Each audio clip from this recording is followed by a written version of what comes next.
பார்த்துக் கொண்டிருப்பது தாமரை தமிழ் நியூஸ். மீமிசல் ஸ்ரீ கல்யாண ராமசாமி திருக்கோவில் கடந்த 7 நாட்களுக்கு முன்னால் கொடியேற்றத்துடன் திருவிழா தொடங்கியது.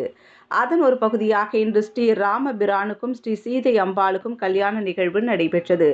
புதுக்கோட்டை மாவட்டம் அறந்தாங்கி சட்டமன்ற தொகுதிக்குட்பட்ட ஆவுடையார் கோவில் தாலுகா மீமிசல் கிழக்கு கடற்கரை சாலையில் அமைந்துள்ள ஸ்ரீ கல்யாண ராமசுவாமி திருக்கோவிலில் இன்று ஸ்ரீ ராமபிரானுக்கும் ஸ்ரீ தயம்மாளுக்கும் திருக்கல்யாண நிகழ்ச்சி நடைபெற்றது.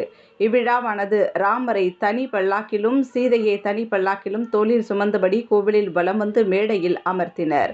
அதன் பின்பு திருக்கல்யாணத்திற்கு தேவைப்படும் பட்டு வேஷ்டி, பட்டு துண்டு, பட்டு பாவாடை, பட்டு சேலை மற்றும் வெத்தலை பாக்கு, பால், பழங்கள் போன்ற நெய்வேத்திய பொருட்களுடன் சீரெடுத்து கொண்டு கோவிலை வலம் வந்து ஸ்ரீராமருக்கும் ஸ்ரீ சீதையும் பாலுக்கும் சமர்ப்பித்தனர்.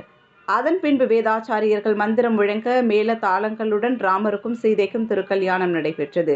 இந்நிகழ்வை காண சுற்று வட்டார பொதுமக்கள் நூற்றுக்கணக்கானோர் கலந்து கொண்டனர். இந்நிகழ்ச்சியின் ஏற்பாட்டை அறங்காவலர் குழு ஏற்பாடு செய்திருந்தனர். மீமிசல் காவல்துறையினர் பாதுகாப்பு பணியை மேற்கொண்டனர்.